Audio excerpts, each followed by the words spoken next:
Hi, my name is James and I am a person in recovery. Welcome to my live stream addiction recovery podcast every Monday, Wednesday, Friday between 8 and 9 p.m. Eastern Time. Today is Saturday. Why didn't I do this podcast last night? I'll tell you. I'll tell you why. And as many as two more things coming up. Today we're going to talk about offsetting, curbing, or compromising with drug of choice cravings. In my case, my persistent craving for nicotine that I fight on a daily, well, it wasn't a daily basis, but yesterday, for the same reasons as skipping the live stream and postponing it for today, I'll tell you all about it. What's up, Noah? How's it going, buddy? Hopefully things are going well for you. Let's talk about cravings, shall we? I just finished my peer support specialist certification training today. Last night, I don't know what. It wasn't a full moon because I looked it up. But I don't know. We're going to talk about what it may have been because I talked to a couple of my addicts in recovery. They as well were feeling strange yesterday. Maybe it was because it was Friday. Maybe it was because I was coming to a finish point of my class that I'm taking. Maybe it's because I have to get my resume together. Maybe it's just because I'm an addict in recovery. Maybe it's because my camera won't focus. But I got a serious craving for nicotine. I mean, it wouldn't leave me alone. I've also been having, I don't know if I'd call them nightmares yet, but intense dreams, having stopped cannabis. Have any of you given up cannabis consumption and seen a return of your dream activities? I have. But let's talk about what had happened was, let's talk about this craving. Now, for me, I gave up nicotine about a month to a month and a week ago. And by that, if you are no stranger to this channel, I mean I used a tapered down method, which is popular in medicine to come off of physically addictive drugs. It involves slimming down the dose of your drug until it is zero. This could be considered a compromise, instead of just cold turkeying it, which I believe sets me up for failure. I use nicotine tablets. This was a month and a half ago. I tapered down to 2 to 1 of these 2 milligram nicotine lozenges, and then I will break them in half and get 1 milligram, and then eventually I just don't have nicotine in my life anymore. This has worked for me in the past. This worked for me a month ago, and I am counting on it working again because for some reason or another, yesterday I could not get away from the feeling of craving for nicotine. And I'm talking vape. I was a smoker for most of my life, or most of my adult life, since 14. and vaping is my nemesis. And yesterday was brutal. I was chilling with a friend, working on my resume. Life is grand, by the way. I've been off alcohol and other deadly drugs for over a year now, doing this live stream, also attending 12-step meetings of Alcoholics Anonymous, working the 12 steps of the program, talking to my sponsor, working with other alcoholics and addicts. Life is grand. I'm also in a pivotal moment of my life where I am pursuing a career in addiction recovery. I'm super stoked and happy. So why do I have a craving for another drug? It was nicotine, but there was also the added sense of it's Friday night. I'm finishing my class tomorrow. It was last night. Today was the last. So I was having circumstantial causes for cravings. Raphael, what up? Going to be opioid free in 3 days.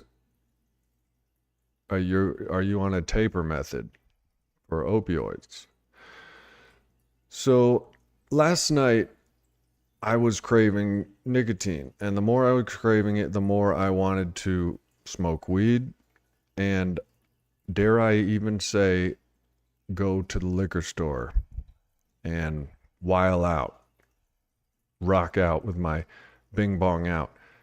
You know the feeling. You need some kind of for me, my drug of choice involves getting chaotic, letting go of control, stuff like that. And I leaned hard on a fellow recovering alcoholic that is in the program, and we decided to get a vape anyway. The reason I decided to do this was to compromise with my cravings.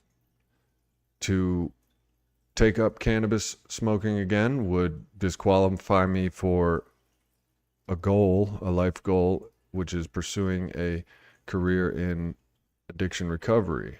There's most likely going to be a drug test. Also, it's not conducive to my belief of regulating my dopamine, getting the dopamine regulatory system back online. I've talked about it before on this channel. Quitting nicotine for me isn't just so I save money and don't ruin my lungs. It is also because I believe that without these vices, my natural dopamine levels will stabilize again, and I have been experiencing some of the benefits of that.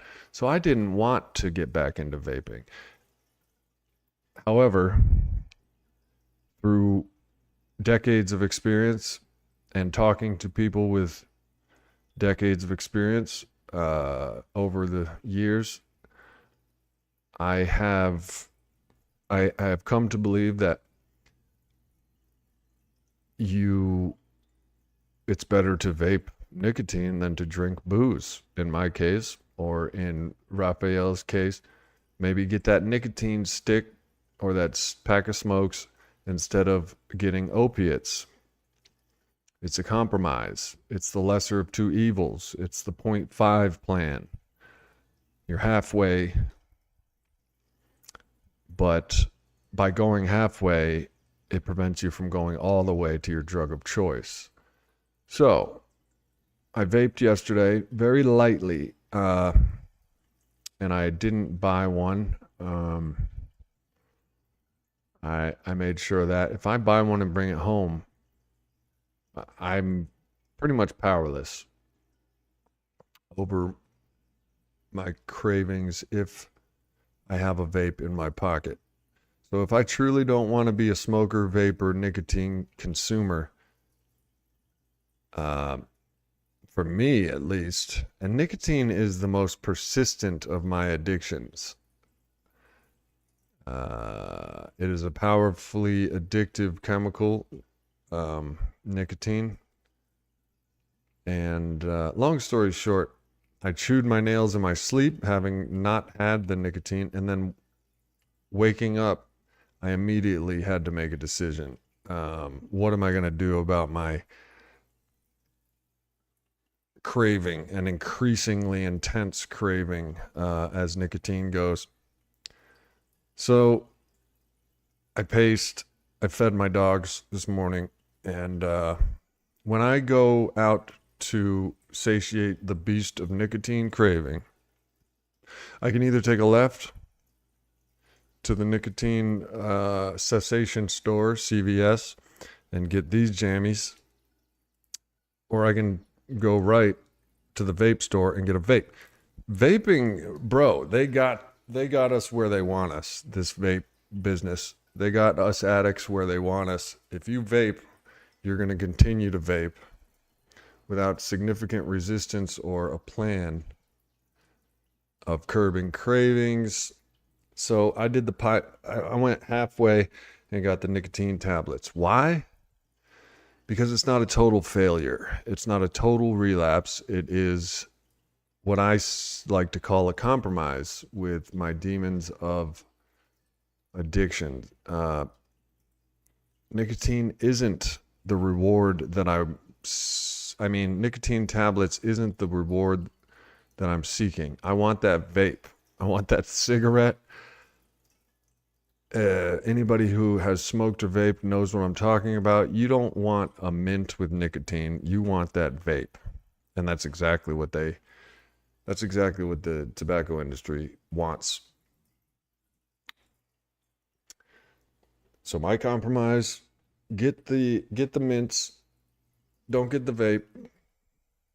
And but let me tell you, it was difficult, and it is difficult. And this has to do with our drive for reward. And by our, I mean addicts. We as addicts are reward centered in our brains. We live in the reward center of the brain, the Abdullah Ablan, whatever you call it. And it's difficult because I want that vape. I need that vape. And it's just every millisecond, it keeps reminding me, hey man, you should get the vape. Very, very addictive, these vapes. This is just an example of curbing or compromising, offsetting cravings as an addict in the grips of negotiating with your addiction, which is like,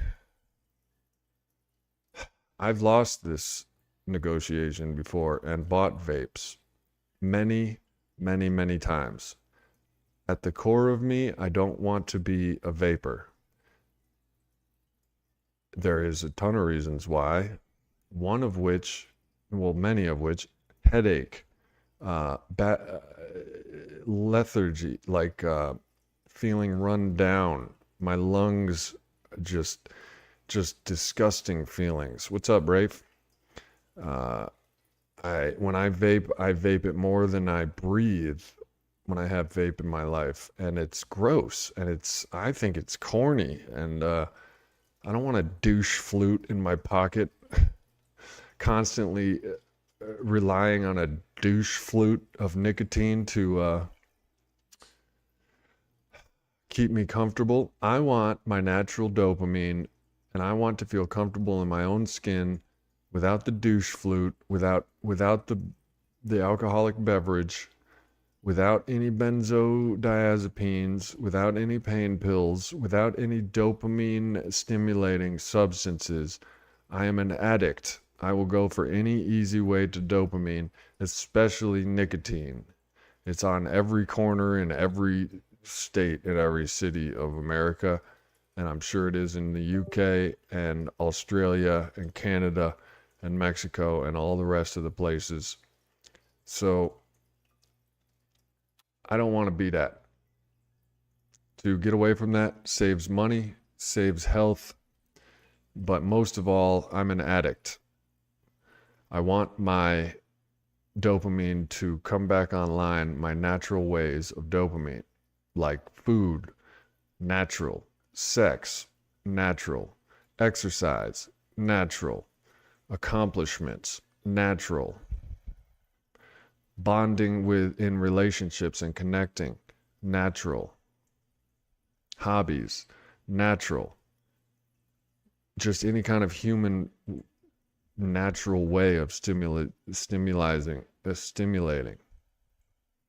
What's up, Gail? Rafe. Also struggling with vapes in UK. I get 3 disposable ones for a tenner. Yeah, man.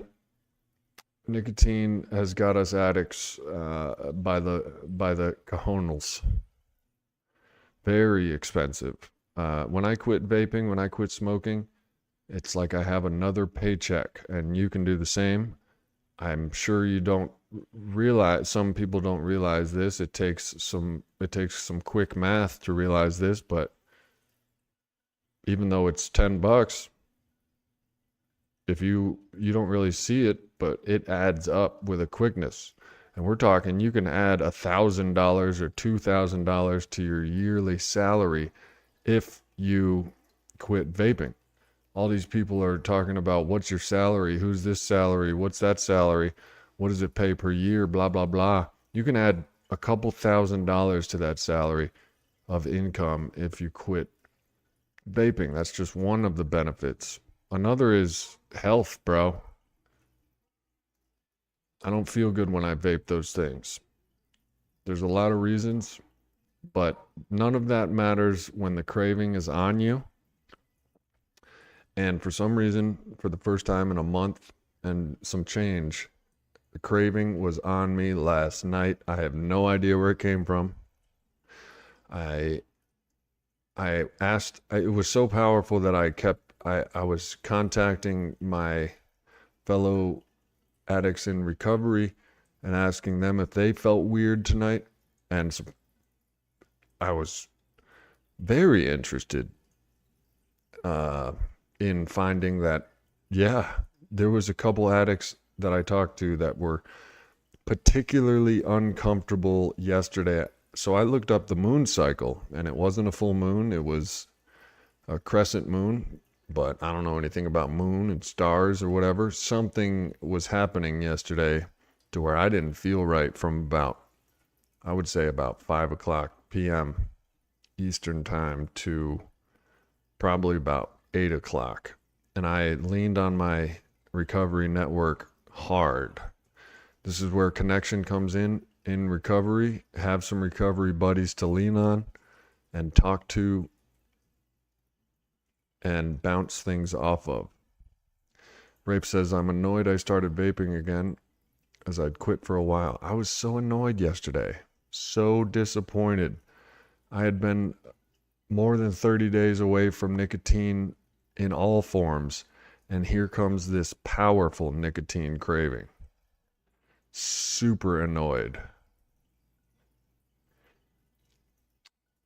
At least it's not cigarettes. It's not ideal. I seriously these days believe in the stabilization of dopamine by means of eliminating vices like nicotine and anything that you overindulge in just to get your dopamine. For those of you who don't know, dopamine is a naturally occurring neurotransmitter and is associated with substance abuse disorder. Low dopamine disorders are common in substance abuse disorder patients and sufferers. In other words, most people with substance abuse disorder, or many, or a large portion of, suffer from dopamine disorders or deficiencies. So bottom line for me, the more vices I quit, the better my life naturally becomes via dopamine production. Now this involves diet and exercise too, natural lifestyle changes. I'm sure you've heard of NoFap. You know what I mean? Dopamine, as some people, we've talked about on this channel before, when we quit these vices, things start taking its place. And we as addicts take the easier, softer way to dopamine, which can take any shape or form. Everything from shopping addiction, gambling addiction, porn addiction, sex and love addiction. But any of these things, or many of these things, can have negative impacts on one's life. And the definition of addiction is continuing these behaviors regardless of negative consequences. So that, to me, that has been a main source of motivation to quit. And it works. And it works. My life is gradually, and we as addicts don't like the word gradually. We don't like when time takes time. We want our dopamine now, no questions asked. Well, so I didn't take a right and go to the vape store. I took a left and got these mints. It's one of the only times I did this. So in this class I'm taking, I just learned that reward, basically to offset or fight against the urge, and the powerful urge to reward the reward center of your brain, is a tool that takes time to develop. And I'm just happy to say that I finally have evidence that I'm developing this in my recovery, means to battle instant reward, instant gratification, and if not say no to, at least compromise with. In my case, with nicotine cessation mints. What's up, Kopic? How you doing, brother? We're talking about fighting cravings, or at least compromising with them.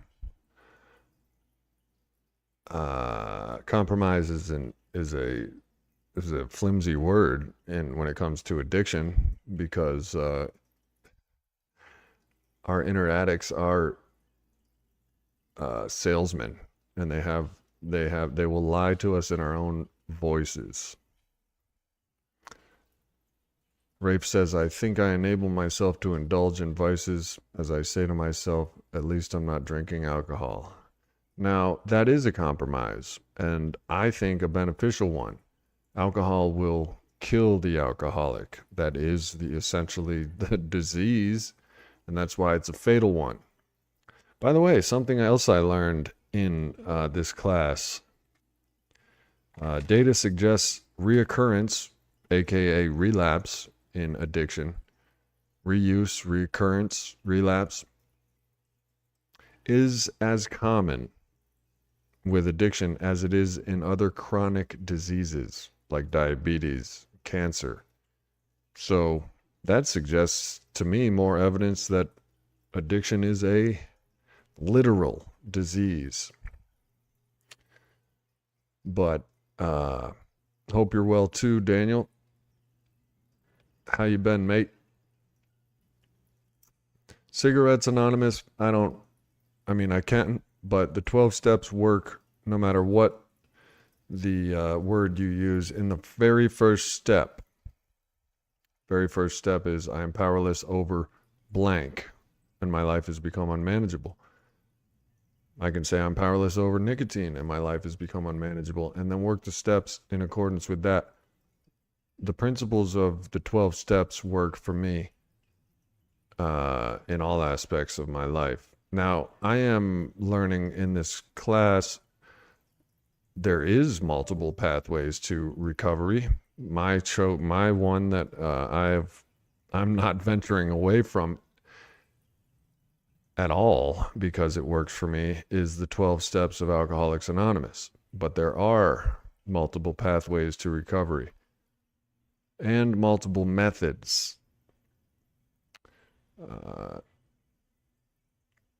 What's up, Lewis Tyler? How goes it, man? That reminds me, I have a new tier for the Sober James membership on this channel, and it involves access to the 24/7 Discord recovery chat room. So go ahead and click that join button and check out the perks you can receive by joining.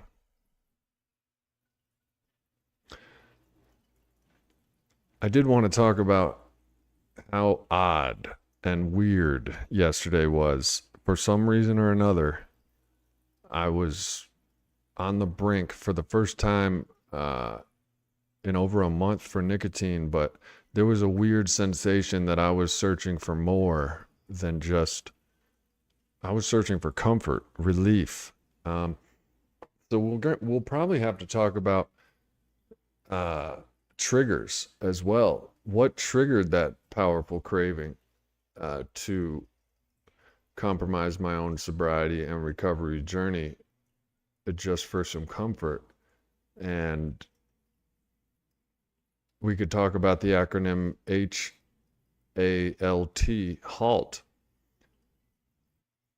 This friend in recovery and I got pizza, right? And it was one of them good dank ass pizzas from Sidewall Pizza Company.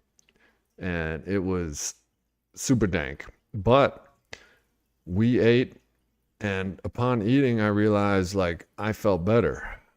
Maybe I was just hungry. Hungry, angry, lonely, or tired. HALT.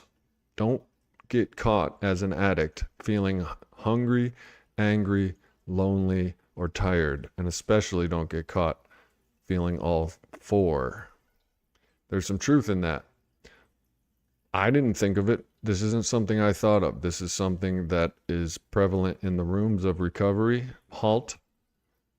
If you're feeling any one of those four, HALT and deal with it before you satisfy your uncomfort with your drug of choice.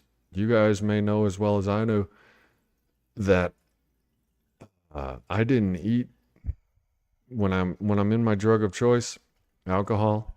I don't eat, you know what I mean? Alcohol has calories, but I doubt heroin addicts eat, you know what I mean? We got everything we need if we got our drug of choice. We don't need food, sex. We would probably give up air if it meant. That's essentially what we do with smoking. Nature says you should be breathing air, but our addicts say you should be breathing this cigarette smoke or this vapor. BADS. Bored, anxious, depressed, or stressed. Lewis Tyler. I haven't heard that one.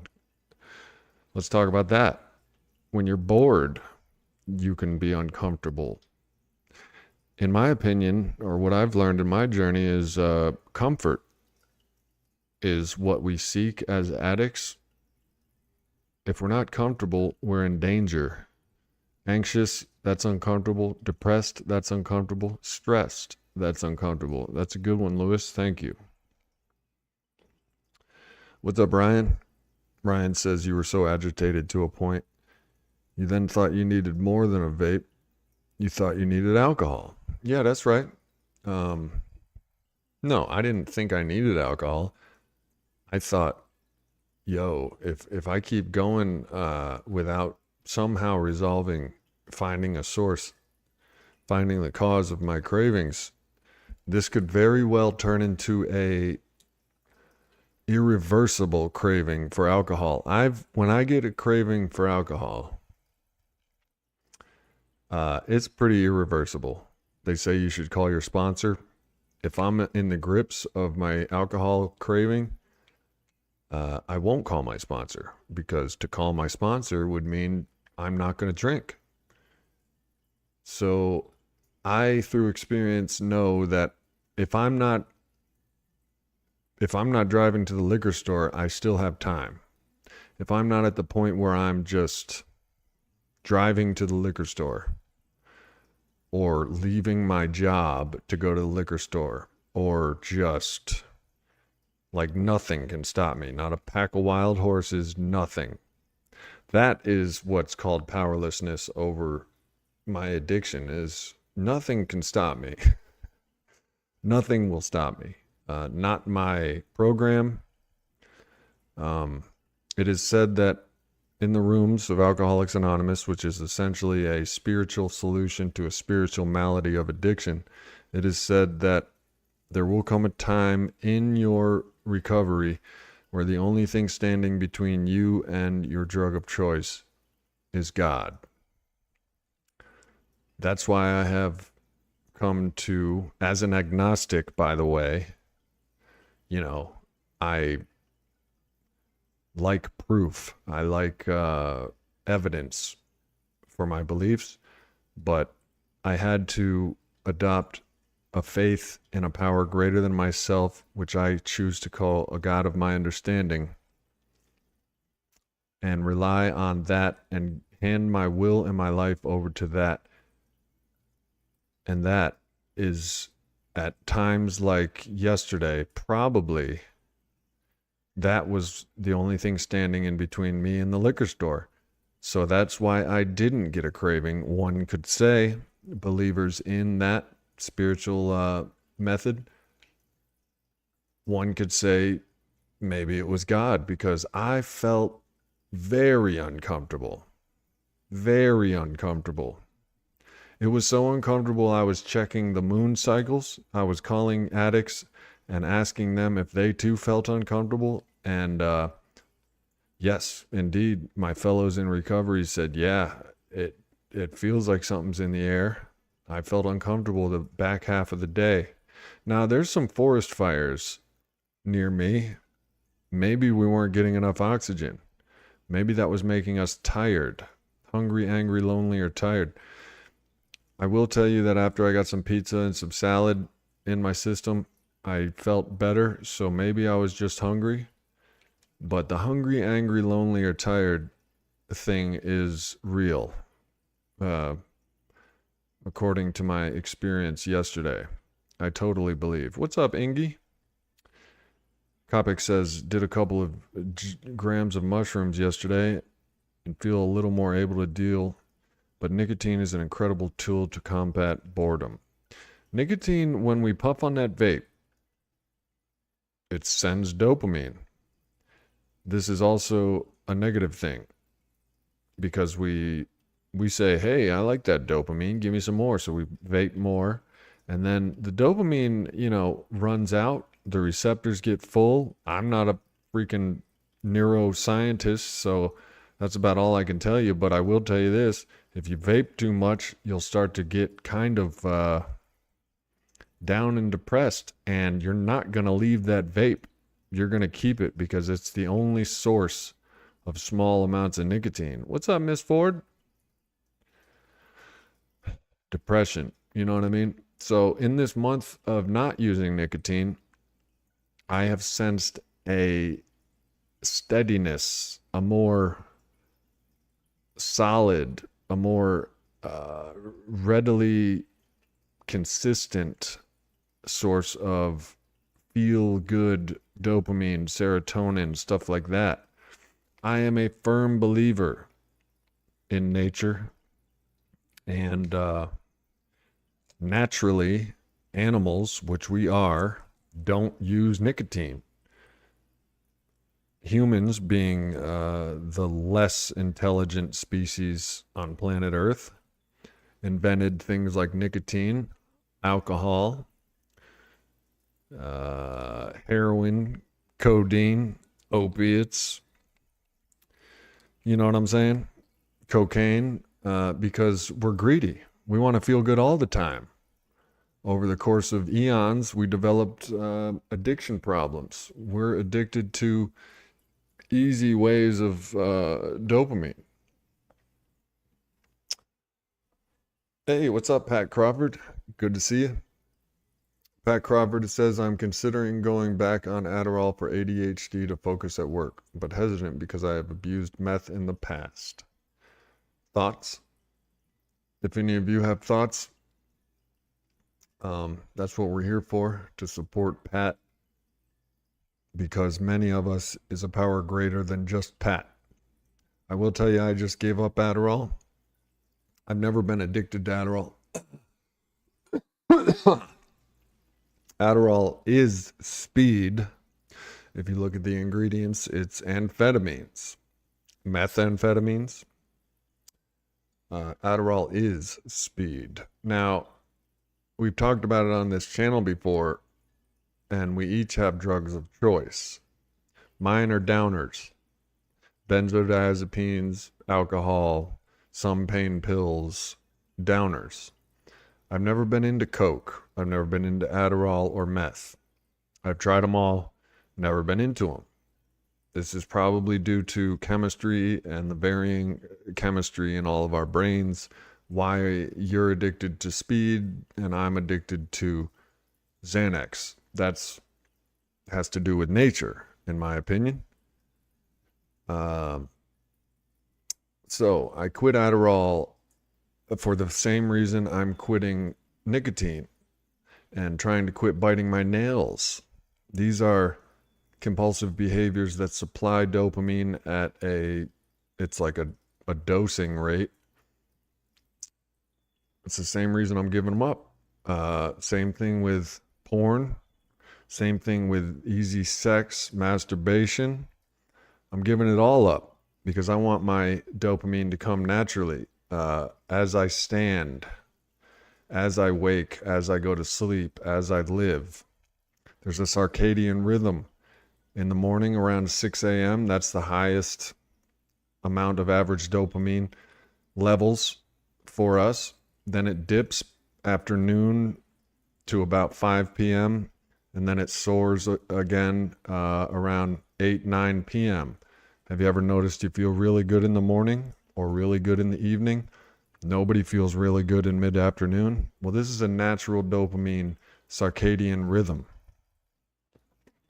I want that shit to be natural, and I want it to be operationally sound. I want to be, prime human being walking. I don't want to be dependent on nicotine douche flutes and cigarettes. I'm sick of that life. I want to be, I just want to be human again. Or I just want to be, let's just say I want to be an animal again. I don't want to be human anymore, going for all these like vices and greedy little pleasures. I want to identify more as an animal than I do as a human, because humans are stupid. I've never been more ashamed to represent well, I've only represented one species. I would rather represent just a regular old mammal than not a human. I can't stand us humans. Dexamphetamine versus amphetamine sulfate. A topic is talking about Adderall versus methamphetamine. Ryan says, my brilliant plan is to drink a 6-pack at 7%. You can just go ahead and drop the word brilliant from that plan, Ryan. Only at this time, I'm going to try really, really hard never to go over limit again. I give you credit fighting cravings all the time. Not all the time, brother. Working a program and practicing recovery and the principles of allow me to go unaffected by cravings most of the time. That's why this was disappointing yesterday, is because it came out of nowhere. I mean, it really came out of nowhere. I don't know if it was the excitement of finishing the class, changing lifestyles. Maybe it was just Friday and the old addict in me wants to go rave out or go to an EDM concert and just like, you know what I mean? But Pat, going back on Adderall, have you ever abused Adderall? What's your motivation for Adderall? For considering Adderall again? In recovery, one of our greatest questions when making moves is, what is my motive? My motive for nicotine yesterday was to just feel comfortable, just feel good.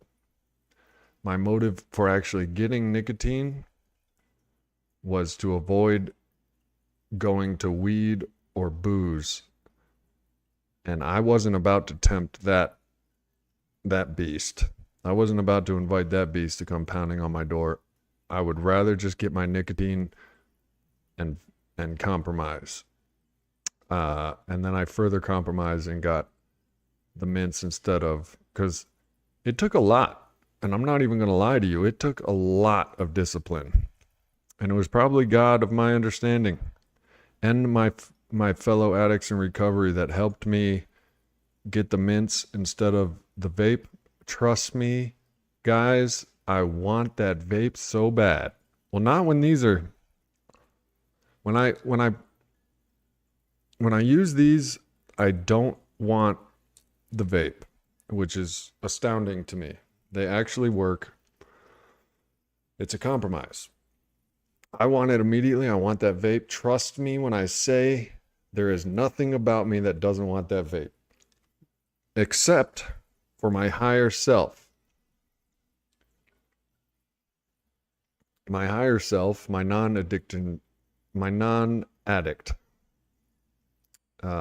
wants to be a non-tobacco consumer. So I compromised.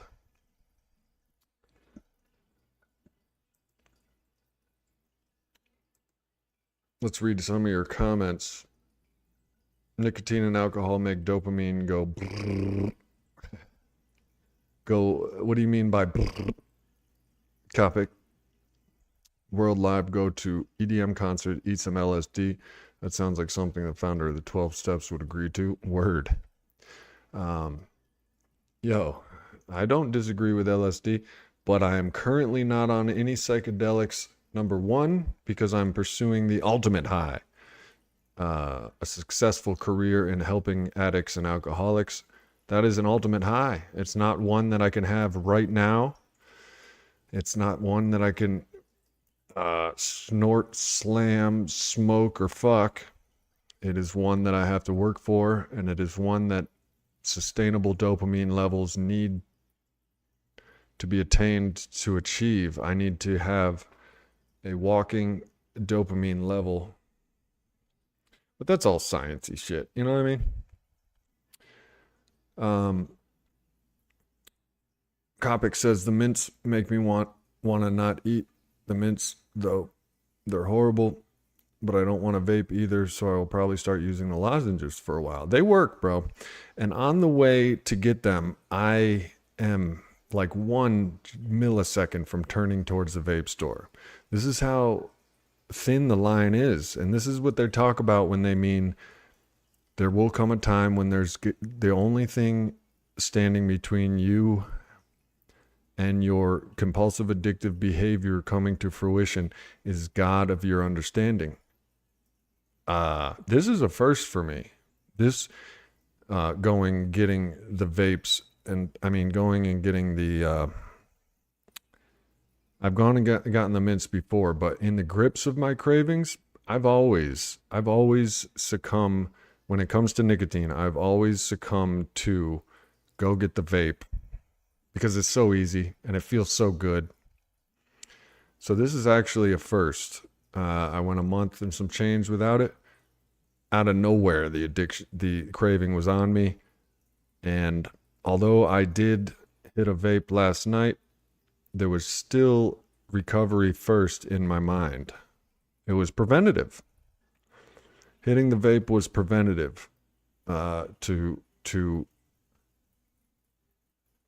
ward off even more dangerous cravings.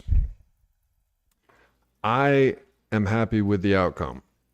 I got the mints. I'm not craving nicotine like a beast any longer. 1 day at a time, 1 minute at a time. I didn't drink. I didn't use. I am in recovery. I am in recovery. This is recovery behavior. I am happy with it. You can't tell me that was recovery and that wasn't. Only you can say, to yourself, am I behaving in recovery or am I behaving more in relapse? And although it was shaky ground last night, I'm still processing how I felt. I think it was all the excitement about how my life is going right now. My drive to be happy, and everything's coming back online. My sex drive, my diet, my exercise, my clarity, everything's coming back online, and time takes time, and we don't like that. But through experience, I'm here to tell you that it's worth it. If you do the next right thing one day at a time, before you know it, you as a human, as an entity, start coming back online. And that's who starts driving, not your addiction. With a God of my understanding, I feel this way. And last night was a test. It was a test. I've felt the urge to go drink before, and it doesn't end up well. When I get the urge to drink, which I haven't felt in over a year now, people in the rooms of 12-step programs will tell you that that is God that relieved me from the obsession to drink. Now, I can't really attest to that. That is a question for each of us to answer for ourselves, but I will tell you this. In the grips of my alcoholism, I was either drinking 24/7 or thinking about drinking until I did drink. It was an obsession, a compulsive urge to drink. Real quick, I will tell you, Ryan, that the alcoholic cannot control and enjoy his drinking at the same time. You can either control or enjoy your drinking, never both at the same time. So your 6 beers a day of 7%, I am going to go ahead and tell you that that's not going to work. Now, I'm not God. Maybe I'm wrong, but I would be willing to bet money, a lot of money, that that's not going to work. You will end up losing control. And I'm sorry if that displeases you. Lewis asks, do you believe a spiritual experience is necessary? In the big book of Alcoholics Anonymous, a spiritual experience or a spiritual awakening. Well, let's just look and see what it says. It's in the back in the appendix what that means. Spiritual experience. Spiritual experience. The terms spiritual experience and spiritual awakening. In other words, Lewis, I'm not going to answer that with my limited knowledge. I'm going to consult my higher power, which is the big book of Alcoholics Anonymous, is one of my higher powers, and they are many powers that are higher and greater than I. The terms spiritual experience and spiritual awakening are used many times in this book, which upon careful reading shows that the personality change sufficient to bring about recovery from alcoholism has manifested itself among us in many different forms. Yet it is true that our first printing gave many readers the impression that these personality changes or religious experiences must be in the nature of a sudden and spectacular upheaval. Happily for everyone, this conclusion is erroneous. In the first few chapters, a number of sudden revolutionary changes are described. Though it is not our intention to create such an impression, many alcoholics have nevertheless concluded that in order to recover, they must acquire an immediate and overwhelming God consciousness, followed at once by a vast change in feeling and outlook. Among our rapidly growing membership of thousands of alcoholics, such transformations, though frequent, are by no means the rule. Most of our experiences are what the psychologist William James calls the educational variety, because they develop slowly over a period of time. quite often friends of the newcomer are aware of the difference long before he himself is. He finally realizes that he has undergone a profound alteration in his reaction to life, that such a change could hardly have been brought about by himself alone.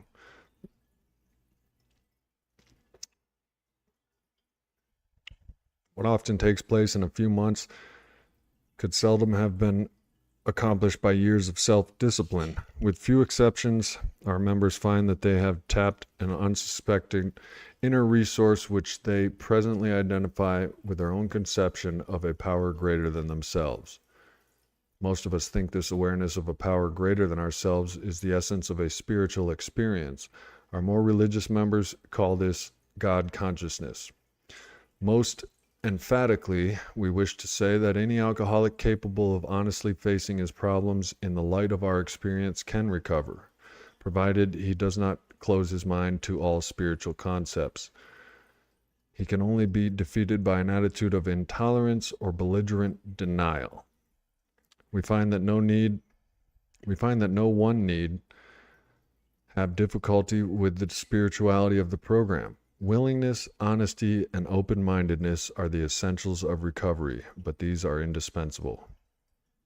Herbert Spencer goes on to say, there is a principle which is a bar against all information, which is proof against all arguments, and which cannot fail to keep a man in everlasting ignorance. That principle is contempt prior to investigation. Contempt prior to investigation is the essence of ignorance. So keep an open mind. What saved my life was the realization that I don't know shit. Who am I to say there is no God?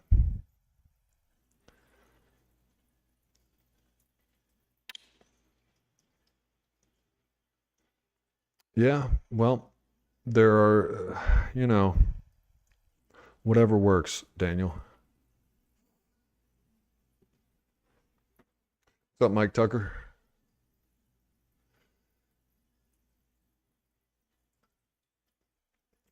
Daniel says his nicotine also makes his ADHD just whacked out. Definitely notice a strong high from these normal nicotine salt vapes. For real, bro. That's why they call it dope. That's why they call these drugs dope. It's because of that dopamine release. Stimulant. But the spiritual experience is necessary. In summary, what I just read is the vast majority of these spiritual awakenings come as an educational variety over time. Myself, I'm a self-proclaimed agnostic. I will tell you that I don't know what happens after we die. I don't know about God. But I will also tell you that it is inexplicable that me, the lifelong alcoholic and addict that is obsessed with getting an altered mind state, no longer has that obsession and compulsion to drink and use, is inexplicable and most likely attributed to a power greater than myself. Now, can I describe that power? No. Does it wear sandals? I don't know. And does it have a beard? Maybe. What's up, NSA? Weed, Delta 9 pens don't do shit other than make me feel slightly focused, but the nicotine ones have me hooked rapidly. That's because Delta 9 tetrahydrocannabinol, THC, and or weed is not physically addictive, brothers and sisters. Is this my opinion and the opinion of science? Yes. Have I been feeling withdrawal, physical withdrawal from cannabis? No. I will tell you this, though. My dreams came back. That is one significant difference in my life in daily consumption of cannabis. versus my life without. My dreams have come back when I don't consume cannabis, and also night sweats have too, unfortunately. When I dream intensely, whether it's a nightmare or otherwise. Whether I dream of a camera that will focus on me, I will have night sweats. But one thing's for sure is I may dream when I'm actively consuming cannabis daily, but I don't remember it. But nicotine is physically addictive, and I'll tell you from experience that that is true. Glenn says THC sends me right to the liquor store. Then Glenn, don't do THC.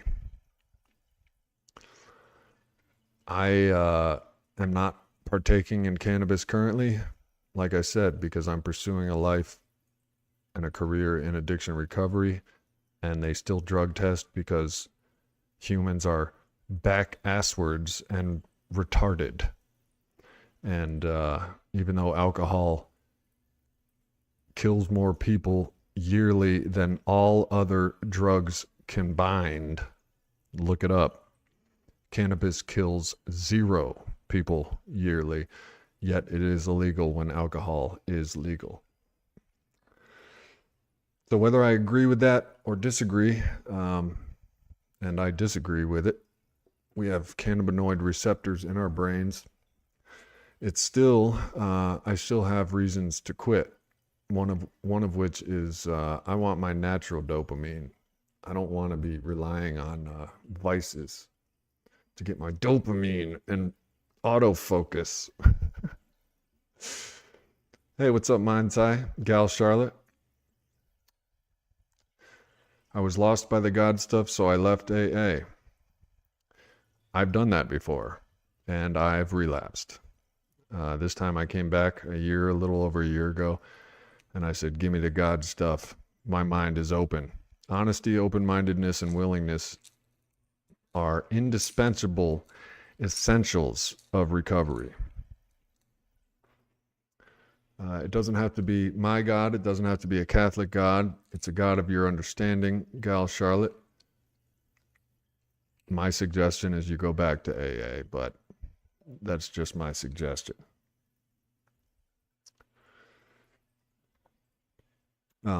Like I said, I'm an agnostic. There's a section in the big book that is called We Agnostics. Ryan says, if I fail one more time and overdrink a 6-pack, then I will only drink if I shackle my ankle, so I can't get more. I'm not ready to do all the hard tests you're going through. You are doing hard tests, the test of drinking, and it's something that we all, as addicts, do, is try to control and enjoy our drinking. It is the obsession of every alcoholic to control and enjoy our drinking. And it has been proven as a fact through evidence of historical failures of alcoholics worldwide that the alcoholic cannot control and enjoy their drinking. You can either control it or enjoy it, but never both at the same time.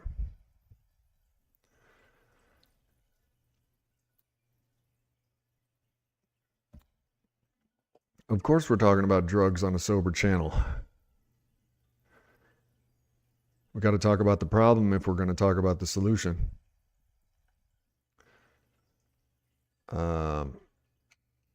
THC,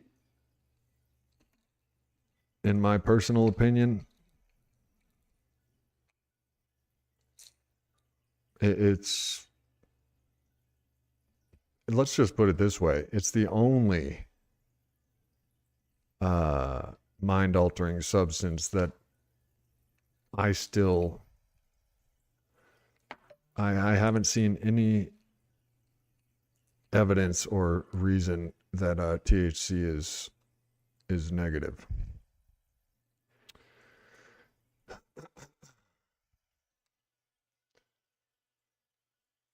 NSA says, tell your doctor you need meds to stop the stuff that will make you so sick you want to die if you drink. Then you know if you just want to die instead. In my opinion, naltrexone or antabuse or any of those drugs don't work for one simple reason. It's because if I want to drink, I just stop taking those drugs. In other words, prescribing drugs to a drug addict to stop doing drugs is just another silly human behavior, which is why AA suggests handing your will and your life over to the care of God as you understand Him.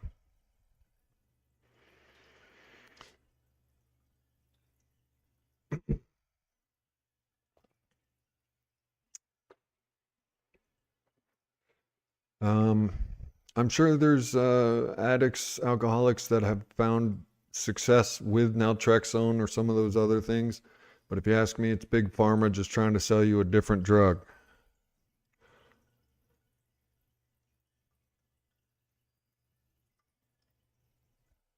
There is one effective and most effective conduit to sobriety from addiction, and that's the 12 steps. That's the most effective. There are other effective modalities, but that still remains the most effective statistically.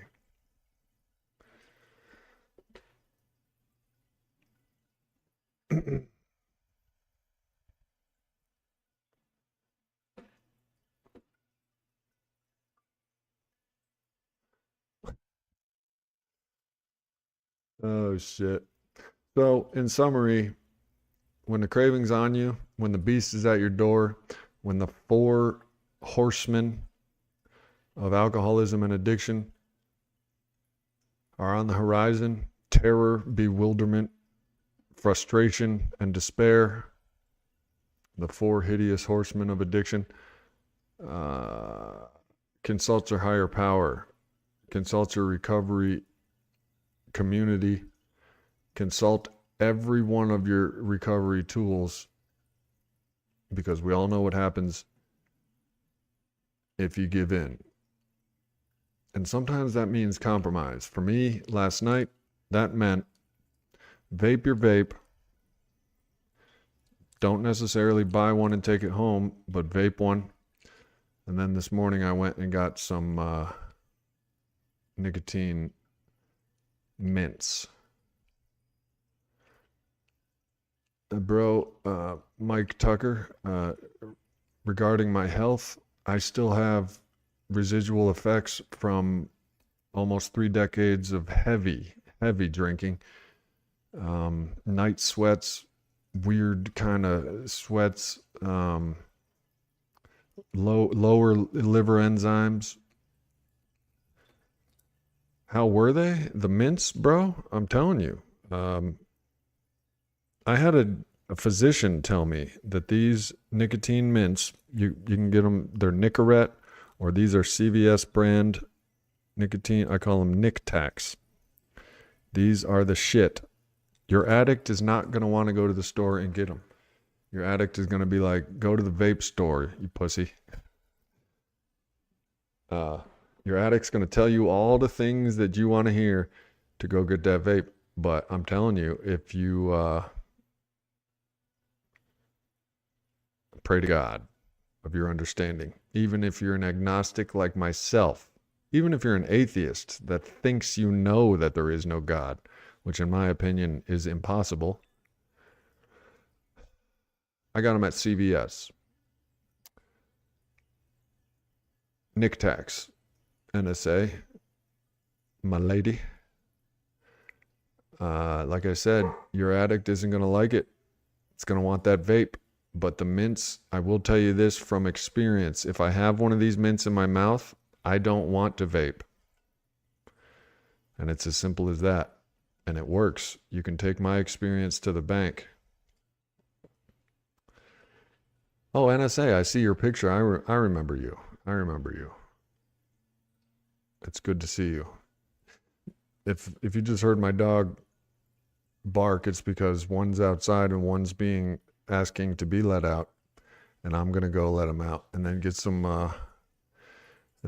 din din, and maybe take my peer support certification exam, pass it, get certified, and then go help addicts for a living.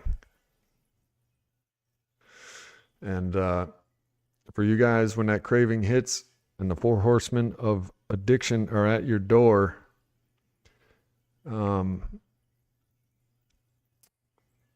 pray to God. Even if you don't believe in God, just pray to God. Become willing to pray. Because as a recovering addict, I have found through experience that there are times in your recovery where there is only one thing standing between you and your drug of choice. And that is a God of my misunderstanding. I don't know what it is. But when I pray and I do as one of my higher powers, which is the book of Alcoholics Anonymous says, it works. And on that note, I'll see you Monday between 8 and 9 p.m. Eastern Time for addiction recovery and everything in between. And until then, keep it clean, keep it real, and keep doing a damn thing. Peace.